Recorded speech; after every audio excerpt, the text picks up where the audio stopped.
자, 이번에는 증시 샤터맨 IBK 투자증권 박근영 부장 함께하도록 하겠습니다. 부장님 어서 오세요. 네, 안녕하십니까? 오. 네, 반갑습니다. 금요일에 활약이 대단하시던데요. 아, 금요일이요? 예. 제가 그날 데뷔하는 날이라서 그 정프로님 그 3시쯤 그 방송을 라이브로 들었어요. 네. 네. 동접 뭐 최고 77,000원이었나? 아, 네, 그날 나오더라고요. 네, 그래서 다른 쪽에서 어떻게 하면 좀 잘 할 수 있을까 고민이 많았는데요. 정우성 씨를 부르시면 돼요. 아, 그건 제가 예. 섭외력이 없어가지고요. 상관없이 저희 금요일 방송은 정통 경제 방송을 표방하기 때문에 네, 네. 예, 컨셉보다는 이제 컨텐츠로 일단 동접을 좀 높일 생각인데요. 네. 뭐 일단은 저희 컨셉은 그렇긴 하지만 저희가 이제 시한부 방송이기 때문에 제가 봤을 때는 네, 언제 롱런하실 어떻게 것 될지 같아요. 모르겠습니다. 예, 네. 댓글 그냥- 반응 보셨어요? 우리 대표님이시니까. 네. 예. 아니 근데 약간 좀 우려되는 부분은 네. 뭐 그걸 데뷔라고 표현하시는 걸 보니까 벌써 연예인병 걸린 것 같다. 네, 요거 좀 우리가 빨리 쳐내셔야 되는. 요런 그 네. 과한 욕심들 네. 이런 거 우린 일단 좀 배제해야 지양해야 됩니다. 돼. 아, 네. 어떤 네. 충분히 그 부분을 제가 다시 한번 생각해보는 시간으로 가지고 있습니다. 그러실래요? 네. 알겠습니다. 그러니까 좀 초심으로 돌아가서 네. 그러니까 뭘, 정말 또, 열심히 뭘 하겠습니다. 했다고 초심으로 그러니까 초심이 돌아가요? 없는데 자꾸 초심으로 돌아가세요. 언제부터 초심인데요? 네. 네. 이번 주 금요일에는 또 쉬어서 못 보겠네요. 네, 이번 주 금요일은 못 보고요. 네. 한 주 지나서 보는데 말씀드렸지만 9월 말까지예요. 반응이 안 좋으면 뭐 그냥 바로 잘리기 때문에 에이, 아. 그런 게 네. 어디 있습니까? 여기서 지켜주실 거예요. 아니 걱정하지 마십시오. 예, 잘만 하십시오. 아, 열심히 하겠습니다. 네. 네. 자, 오늘 이제 시황에 대해서 또 우리 증시 셔터맨답게 잘 요약을 해 주실 텐데 오늘 시장 흐름이 코스닥이 너무 안 좋았어요. 네, 뭐 한국 증시는 미국 연준의 매파적 금리 인상 지속 관측이라든지 뭐 러시아가 또 목리를 부리고 있습니다. 이 대유럽 가스 공급에 대한 중단 발표 있기 네. 때문에 뭐 되게 좀 시초가가 조금 우려스러웠습니다만 의외로 코스피가 강보합으로 또 시작을 했습니다. 2,410포인트 정도 출발했는데요. 원달러 환율 출발은 2.4원 오른 1,365원으로 개장을 했습니다.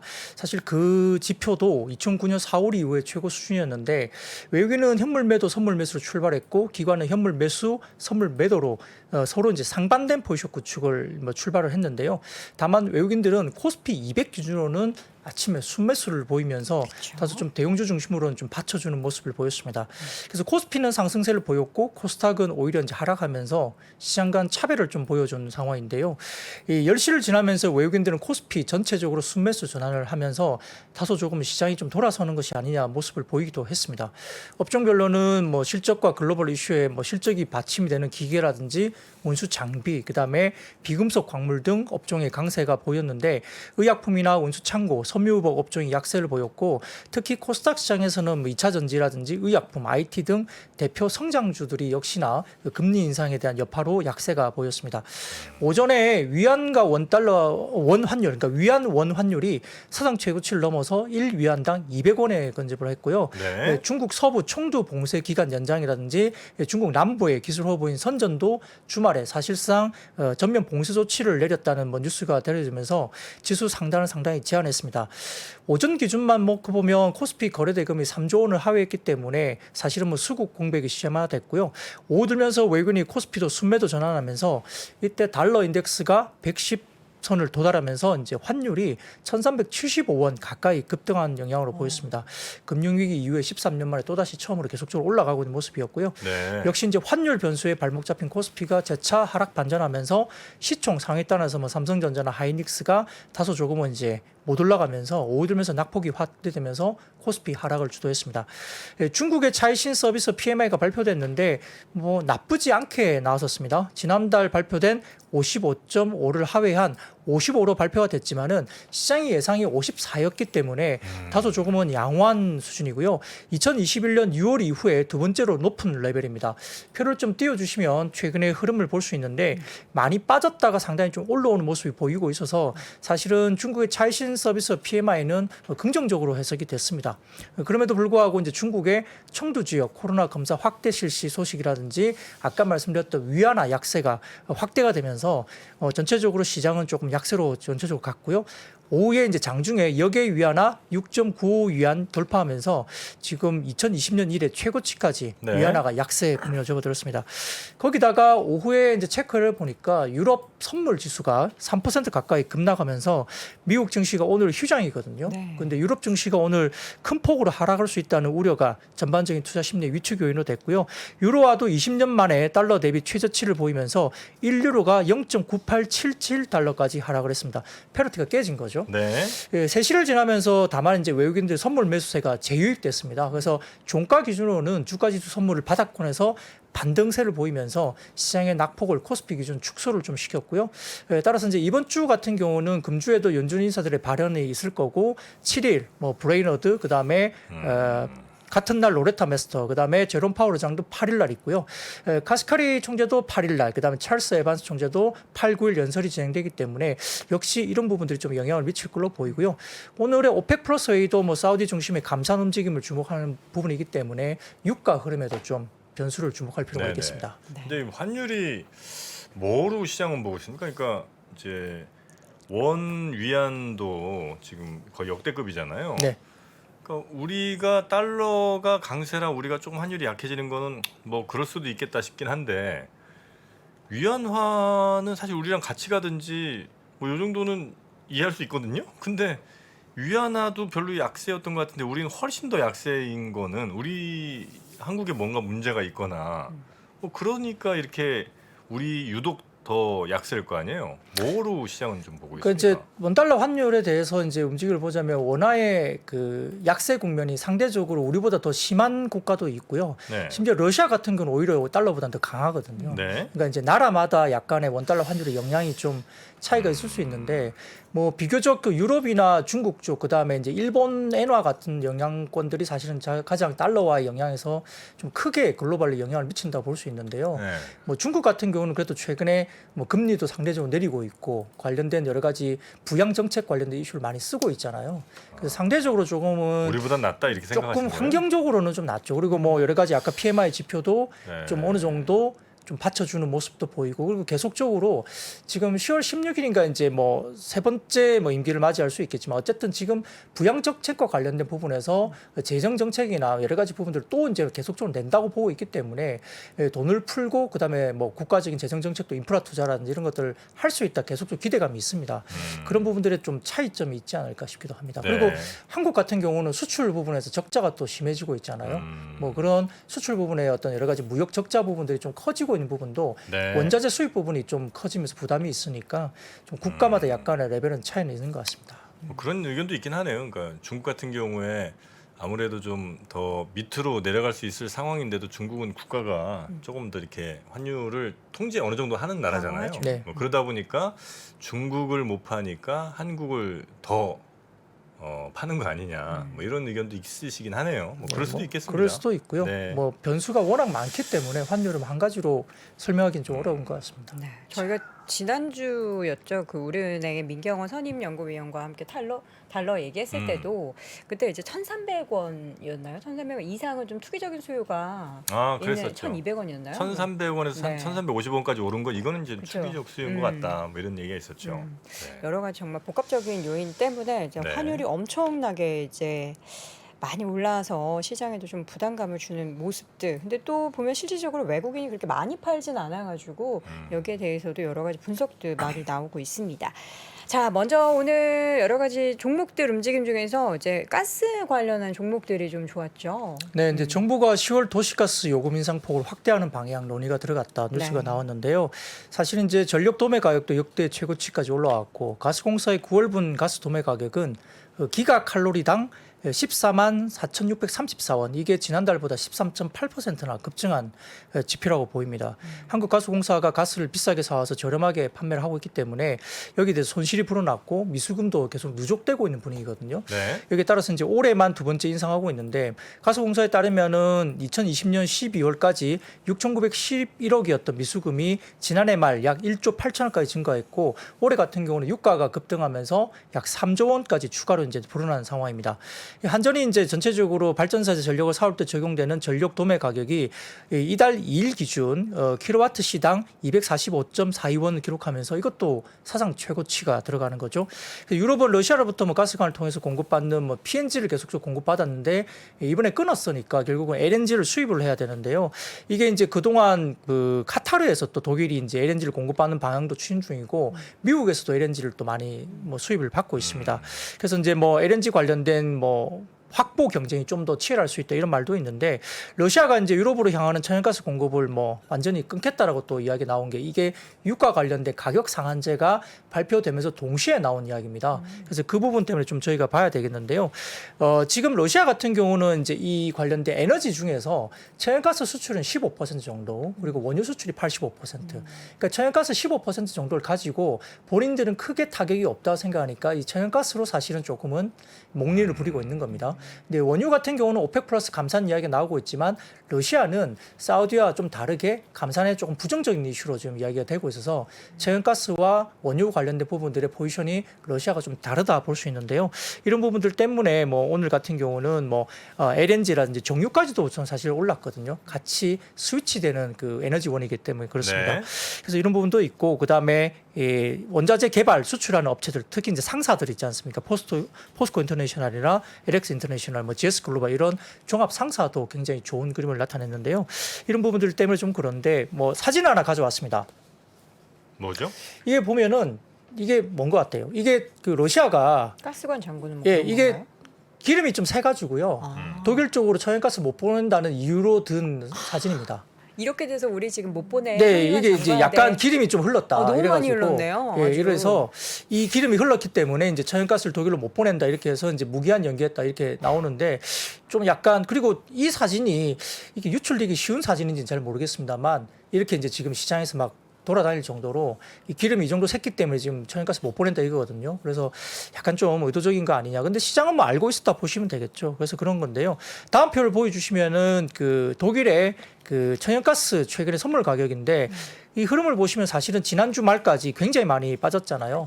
최근에 천연가스 가격이 고점 대비 35%나 급락했습니다. 그래서 이 전체적으로 뭐 천연가스 관련된 부분들은 이게 왜 빠졌을까 보면은 다음 표를 보여주시면 좀 쉽게 생각이 됩니다. 유럽의 국가별 가스 저장량인데요. EU 평균이 지난주 기준 약 81% 이상 올라왔습니다. 포르투갈은 재고량을 100% 채웠고요. 와. 폴란드 98.98%, 덴마크 94.4%, 뭐 독일 같은 경우도 85% 채웠고요. 스페인까지 85% 채웠습니다. 그래서 11월까지인가요? 85%를 평균적으로 채우겠다고 했는데 이렇게 이제 가스를 빨리빨리 이제 저장량을 채우고 있기 때문에 사실은 지난주까지 천연가스 가격이 고점 대비 35%나 계속적으로 빠졌던 부분이 있었고요. 네. 미국의 월간 LNG 수출량을 보시면 다음 표를 보시면 보입니다.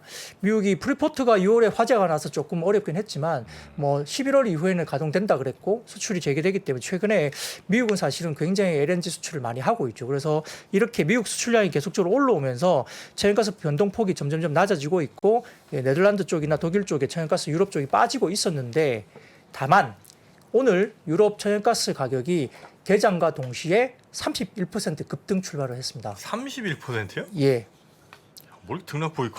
주말 기준치 대비. 왜요? 예, 아니 아까 말씀드린 대로 가스 러시아가 가스 완화한다? 완전 잠그고 언제까지 뭐 주는 날짜가 없잖아요. 그러니까 근데 뭐 이미 이렇게 이제 다 채웠으니까. 네네. 네. 그런데 이제 이번 겨울은 어떻게든 지나겠지만 이제 그 다음에 또 문제죠. 또 다음엔 또 여름이 다가오고 또 겨울이 또 다가올 테니까 이 그 다음에는 어떻게 할 거냐. 이 부분들이 역시나 이제 최악의 에너지 대란 부분들은 지난주까지는 사실은 변동성이 좀 축소된다라고 시장은 봤지만 네. 오늘 이제 이 이슈가 거론이 되면서 천연가스 가격이 이제 유럽 쪽에서 그 개장과 함께 31% 급등 출발했기 때문에 오늘 어떻게 천연가스가 이제 마무리될 것인가 부분은 좀 체크를 해봐야 될 변수로 볼 수 있습니다. 네. 천연가스에도 투기 세력이 진짜 많은 것 같아요. 네.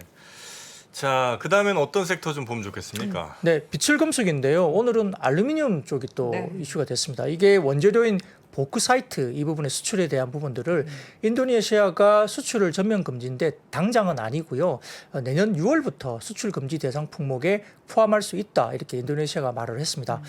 표를 보시면 좀 쉽습니다. 글로벌 보크사이트 생산량 비중인데 기니가 23%를 가장 많고요. 중국이 19%, 브라질 9%, 쭉쭉쭉 내려가면 인도네시아가 이렇게 어느 정도 많은 폭을 차지하고 있습니다. 그래서 이 부분이 이제 내년 6월부터 수출 금지 대상으로 보고 있는데 그 지난해 기준 인도네시아 보크사이트 확정 광석 매장량이 19억 8,900만 톤, 세계에서 6번째로 많은 규모로 지난해 기준은 그렇습니다.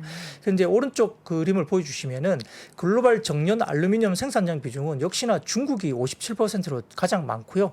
그다음에 인도가 6%, 러시아가 6%, 캐나다 5%, 노르웨이 3% 이렇게 각각 알루미늄 생산량이 뭐 중국이나 러시아도 꽤 많은 편입니다. 네. 이런 부분들이 있는데 아울러 이제 다음 보시면은 알루미늄 그 재고 수준입니다. 지금 미주 쪽의 알루미늄 재고와 그다음에 유럽 쪽의 알루미늄 재고를 보면 어떻게 보이십니까? 거의 뭐 제로네요 지금. 네, 굉장히 많이 지금 빠져 있거든요. 그래서 글로벌 알루미늄 수급이 유례없이 타이트하고 역사적 최저치까지 이제 근접하고 있기 때문에 이 부분 때문에 다소 좀 상당히 좀 뭐라 그럴까? 아까 인도네시아가 수출을 하지 않을 수 있다는 부분도 내년 6월부터거든요. 네. 근데 벌써부터 이제 이렇게 재고가 빠져 있으니까 상당히 좀 우려가 되는 부분입니다.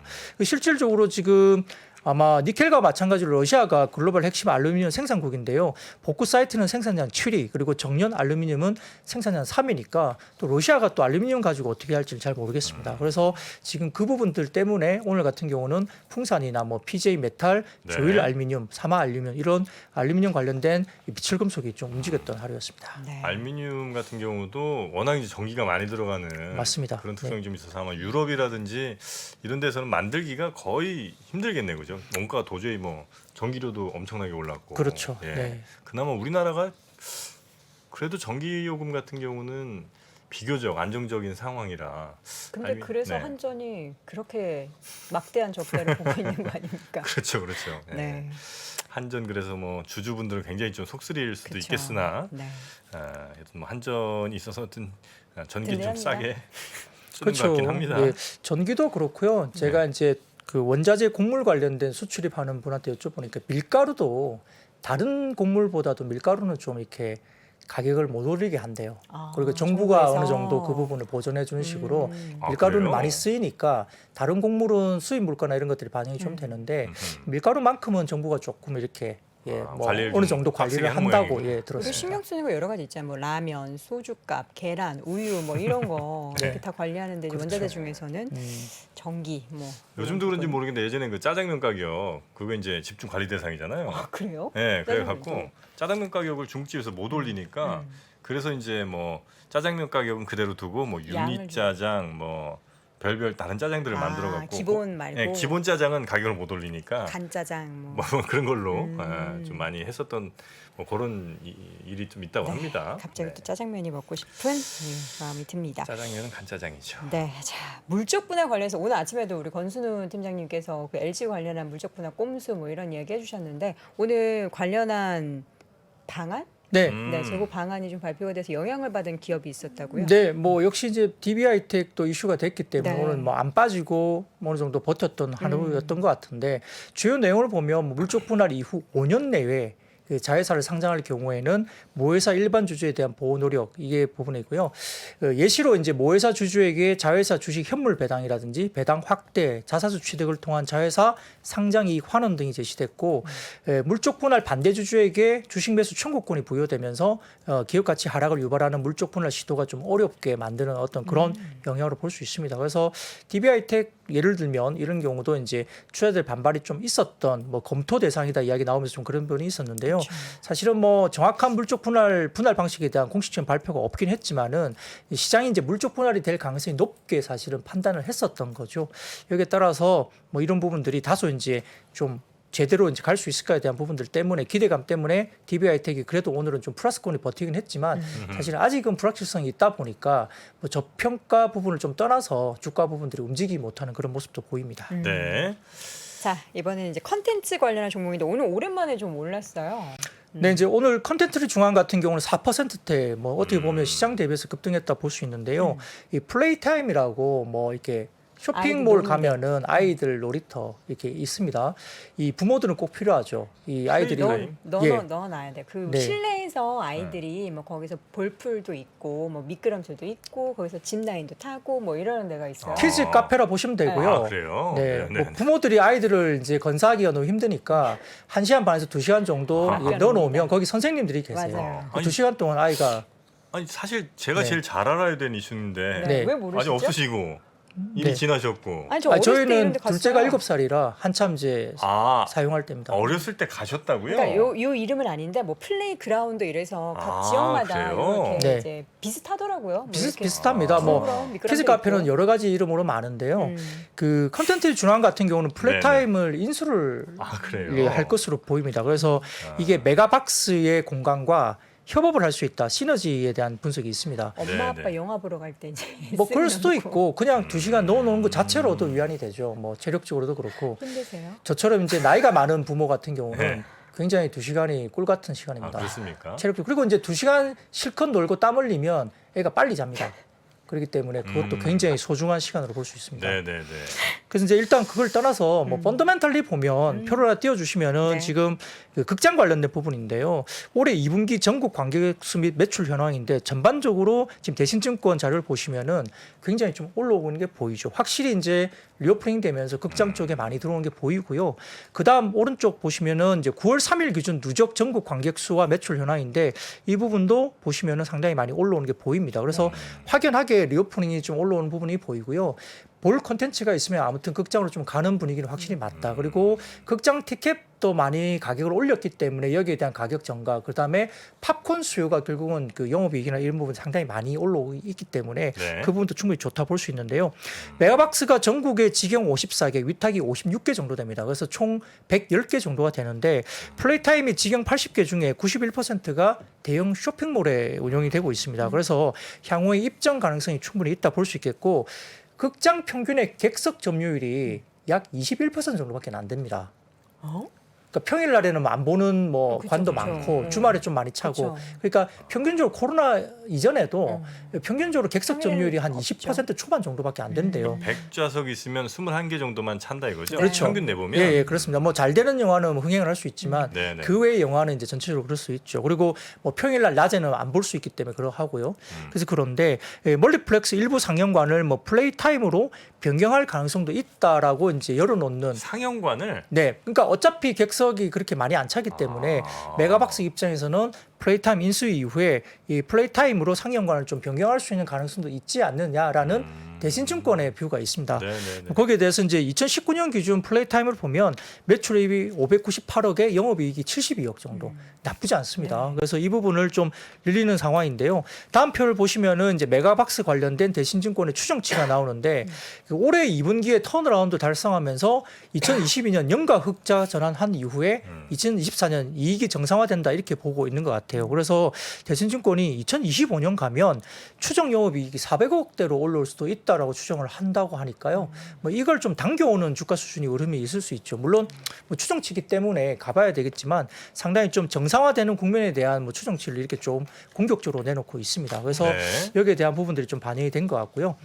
그다음에 이제 컨텐츠 중에서는 스카이라이프 같은 경우인데 이게 스카이 TV가 요즘에 뭐 우용우 때문에 뭐 여러 가지 이슈가 있었지만 ENA 뭐 관련된 이슈가 있었고 그다음에 스카이 TV가 미디어 진위를 흡수합병하면서 스카이라이프의 위상이라든지 실적 개선 이런 부분들이 충분히 이루어질 수 있다 분석했는데 표를 띄워주시면 볼 수 있습니다. 지금 그 통합 스카이라이프 TV의 최대 주주가 이제 스카이라이프로 변하는 부분들을 보여주는 네. 거거든요. 그래서 합병 전에는 이렇게 된 부분들이 합병 후에 이렇게 가는데 사실은 시장에서는 스튜디오 지니가 스카이라이프 TV의 대주주로 갈 수 있는 우려가 사실 있었습니다. 그래서 이제 그 부분 때문에 스카이라이프가 주가가 빠지기도 했었는데요. 결국 합병 후에 스카이라이프가 스카이라이프 TV의 대주주로 들어오는 모습이 보였기 때문에 좀 이게 반등을 주고 있는 상황이고요.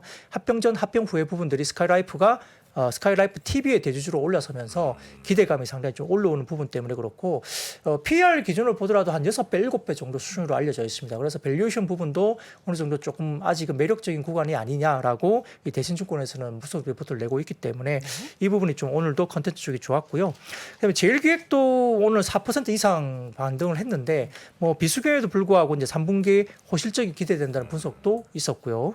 마지막으로 스튜디오 드래곤도 오늘도 괜찮은 모습을 보였습니다. 지금 9월 들면서 하반기 굵직한 어떤 새로운 드라마들이 좀 나올 수 있는데요. 네.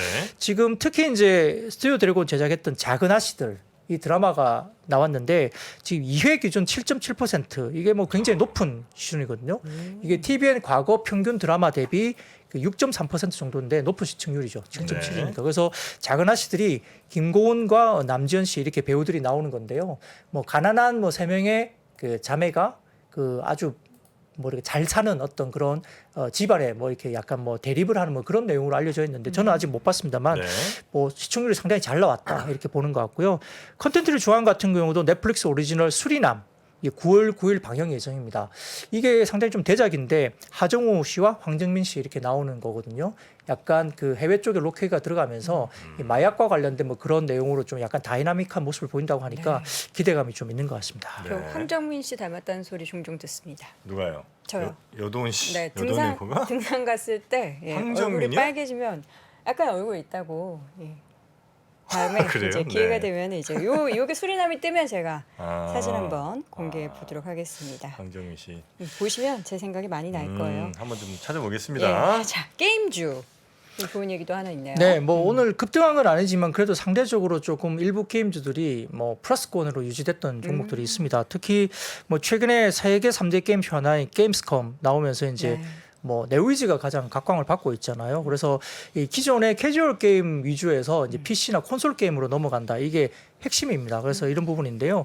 그 신한금융 쪽에서의 피해 거짓 관련된 실적 추정치가 상향 조정되면서 목표 주가를 6만 천 원까지 올려잡는 네. 리포트가 나오고 있습니다. 표를 좀 보여주시면 좀 쉽게 설명될 수 있는데요. 최근에 이제 피해 거짓 관련된 실적 추정치가 상향 조정된 이유는 플레이스테이션이나 엑스박스 그다음에 PC 등 세계 플랫폼에서 출시 후에 1년간 판매량을 신한금융 쪽에서 기존에 140만 장 추정을 했다가 이걸 250만 장으로 상향 조정했습니다. 패키지 가격은 약 5만 5천 원 정도 기준으로 추정을 했는데 과거에 5년간 모스트 원티드 소니 플레이스테이션 게임 부분 이 부분을 수상했던 게임들 5개 중에 4개가 누적 1,000만 장 이상 판매량을 기록했습니다. 표에 나오시죠? 이 부분들 때문에 이 피해 거짓이 사실은 이 부분에 수상을 했기 때문에 이 부분 말고도 뭐 다른 뭐 어드벤처 게임이나 뭐 2개 정도 더 수상을 하면서 3관왕을 했는데 이 관련된 모스트 원티드 소니 플레이스테이션 게임 부분 수상했던 과거 게임들 5개 중에 4개가 누적 1,000만 장 이상을 기록했으니까 네. 250만 장 정도 1년 정도의 어떤 판매량은 충분히 기대할 수 있다. 오히려 보수적이다. 이렇게 리포트가 나와 있고요. 여기에 나와서 뭐 어떤 그 아까 말씀드린 대로 캐주얼 게임 중심의 내의지가 이제 콘솔이나 아니면 PC라든지 플레이스테이션 이쪽에 약간의 어떤 뭐라 그럴까 DNA가 좀 변한다 이런 부분에 대한 높은 점수를 좀 주는 것 같습니다. 네.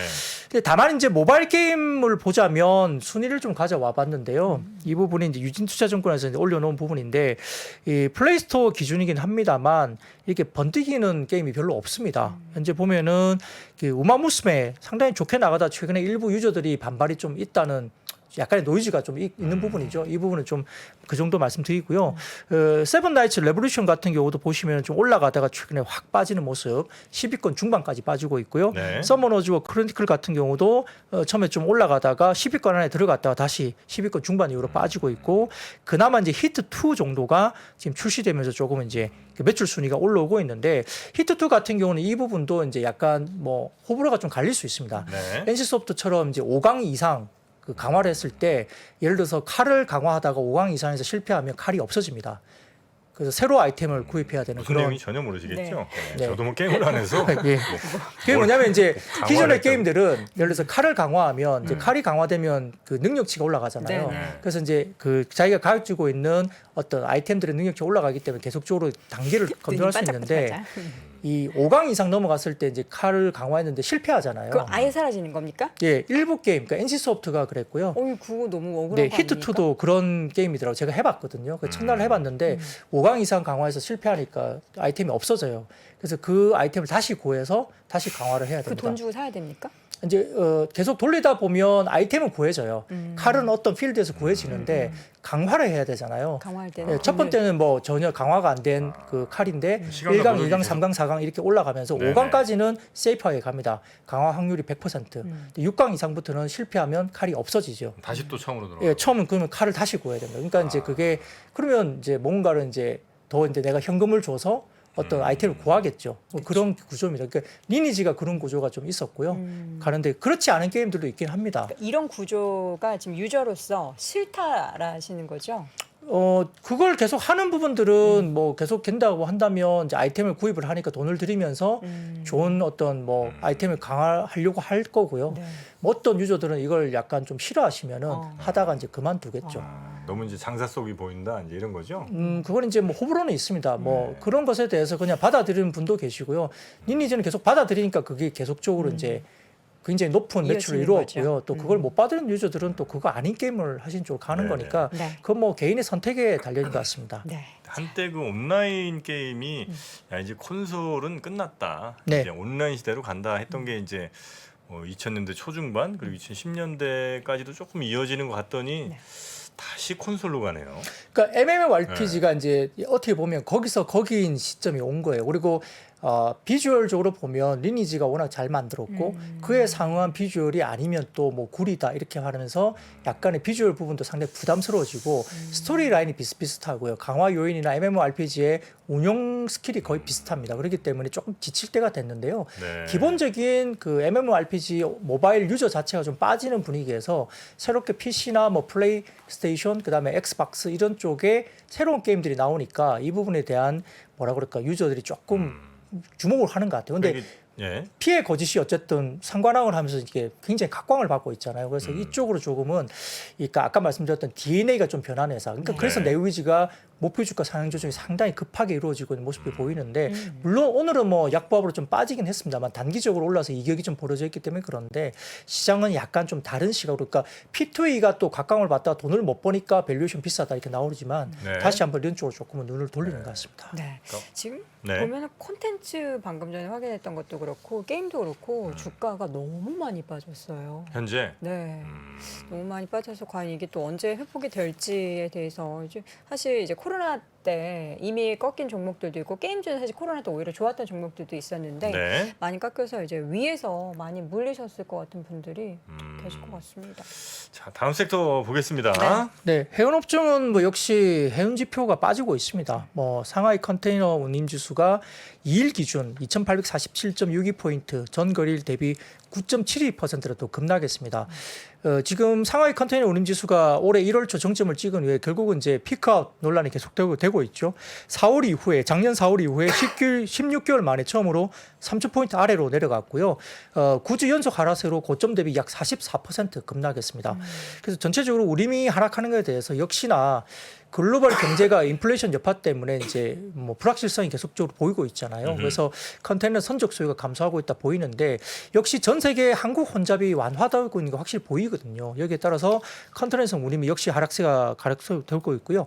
운임이 상승하기 위해서는 뭐 기준에 대해서 좀 이야기하는 부분도 좀 찾아보니까 태평양 지역 이용률이 91%에서 95%까지 올라와 줘야 된다. 근데 현재 수준이 태평양 지역이 85% 정도 수준이기 때문에 상당히 낮고요. 그다음에 아시아에서 유럽 노선 역시 이용률이 85%까지 올라와야 되는데 지금 현재 수준이 81% 수준이니까 상당히 낮은 이용률입니다. 그래서 전반적으로 전 세계 항공 혼잡이 완화되고 이런 부분들이 좀 그 뭐라 그럴까요? 뭐 북적이지 않고요. 그다음에 네. 경기 침체에 대한 우려가 있다 보니까 이런 부분이 있는 것 같습니다. 네.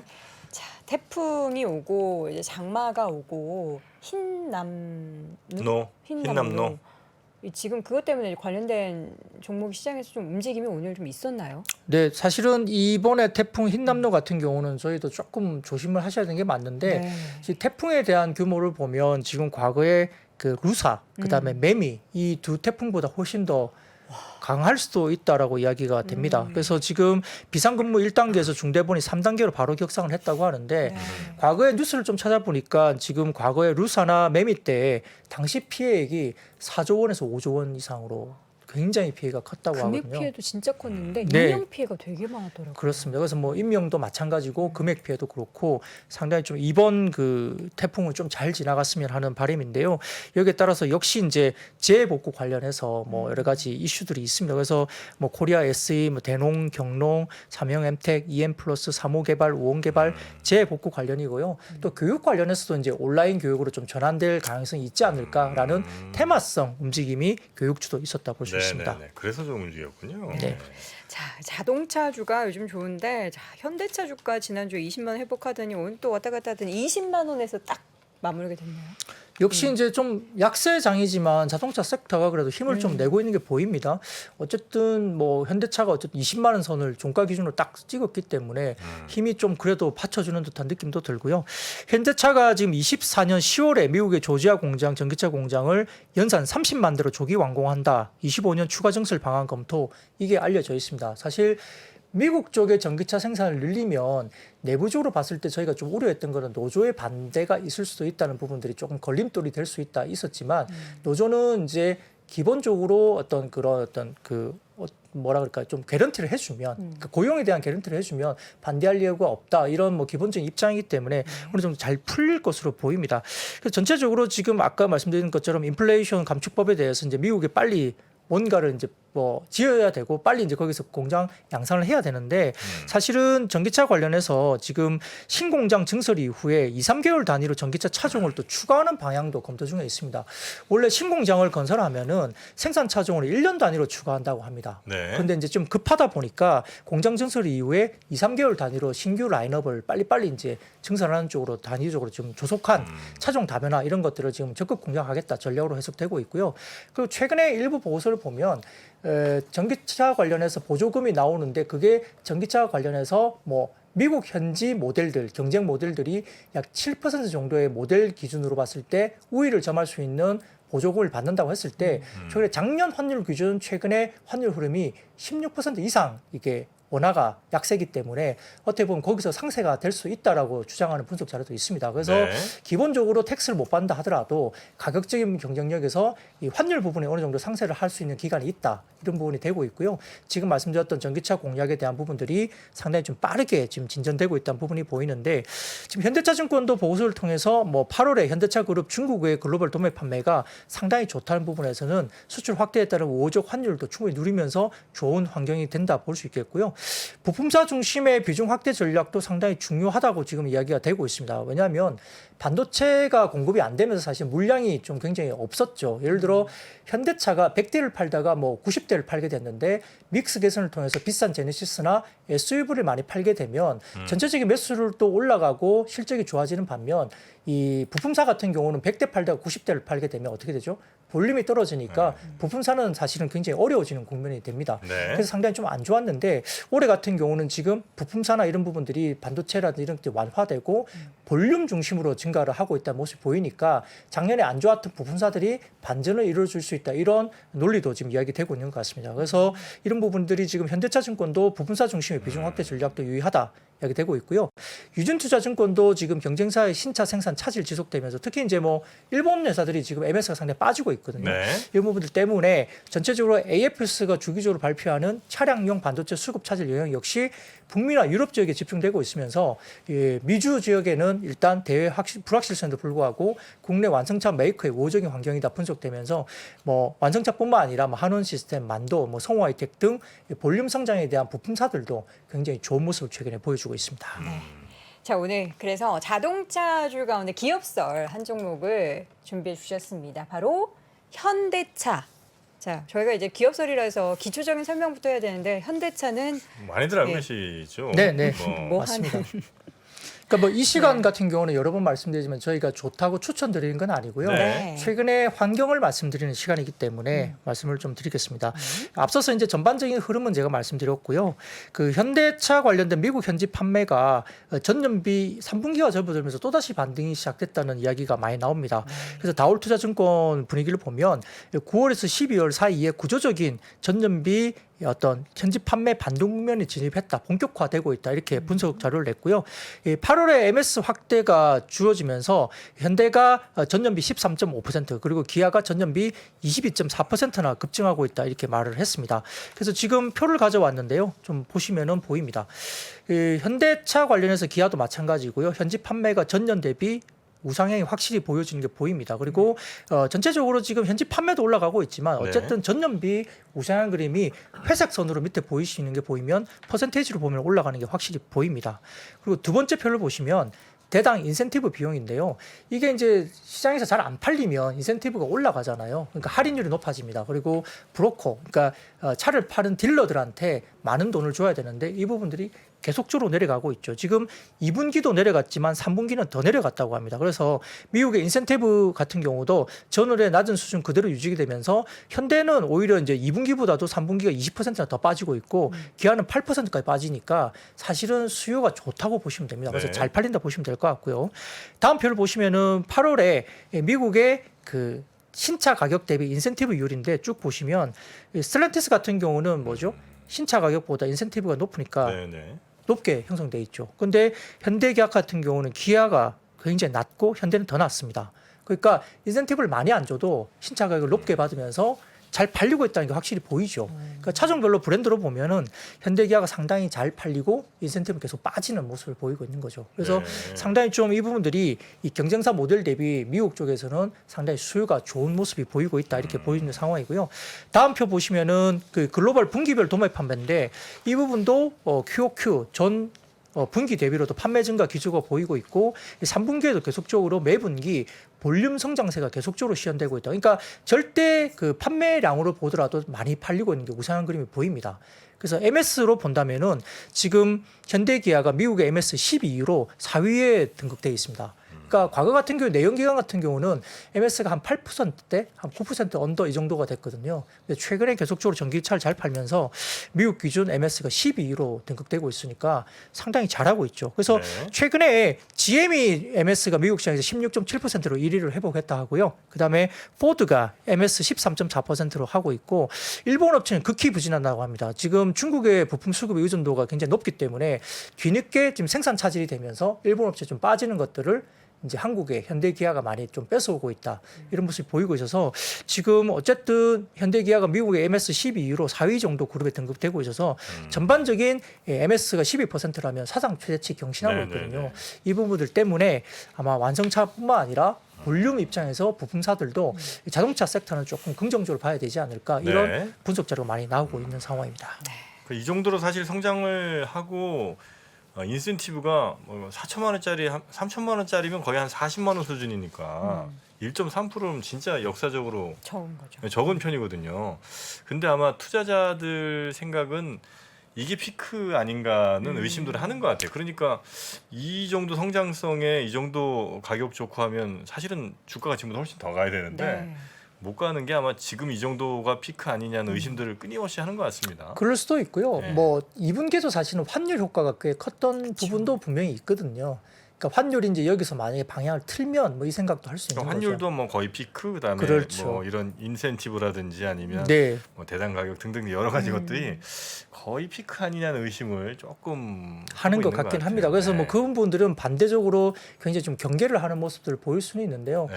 무튼 이제 3분기가 어쨌든 실적이 서프라이즈로 나올 것 같긴 합니다. 환율 효과도 분명히 있었고요. 지금 네. 볼륨도 잘 팔리고 있다는 게 어쨌든 지금은 월별로 나오고 있기 때문에 3분기 실적에 대한 기대치는 있는 상황입니다만 아까 말씀하셨던 이게 뭐 환율에 대한 고점 논란 그리고 지금 판매에 대한 효과들이 또 이게 뭐 다른 경쟁사들도 잘 팔면 네. 또 MS가 좀 빠질 수 있는 부분 이 부분들이 조금은 부담스러운 부분도 분명히 반대로 생각할 수 있는 부분도 있긴 네네. 합니다.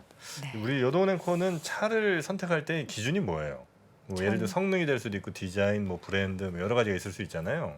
그냥 저는 동생이 골라주는 차를 주로 타가지고 아, 왜냐면 동생 중요하군요. 아니 제가 차를 뭐 이렇게 잘 보고 그런 성격이 아니라서 이거 좋다더라 그러면 이제 아. 그 중에서 가성비 좋은 거, 좀 아. 내부 편한 거. 저는 사실 외형보다 브랜드 이런 거보다 제가 안에 주로 타고 있지 아, 않습니까? 그냥 실용적인 목적으로. 보통 이제 문 열고 나가는 하차감이라고 하죠. 저는 음. 하차감을 별로 중시하진 않고요. 아. 승차감, 운전 좀 가볍게 할 수 있는 네네네. 거, 예, 그런 걸 따져서 지금 아. 차를 타보지 않고 사실 저는 샀어요. 뜬금없는 질문이긴 한데 원래 이것은 팔이 이렇게 나오는 옷입니까? 예, 이게 오전에도 많은 분들이 이게 대체 처음 무슨 봤어요. 옷이냐 하는데 네. 이게 원래 약간 케이프 스타일입니다. 이제 얼마 전에 걸친 것 같이. 예, 이부진 사장님도 이런 케이프 스타일 아, 옷을 이부진으로 갑니까? 예, 네. 입고 나오신 걸 여러분 사진을 보셨을 텐데 제가 예의 없이 그냥 자켓을 걸치고 있는 건 아니라는 점. 아, 원래 이런 옷입니다, 여러분. 예, 제가 이제 전신이 좀 보여야 되는 저희가 이제 바스트샷만 보이다 보니까 오해를 네. 불러일으킬 수 있는데 예, 네. 원래 이런 옷이고요.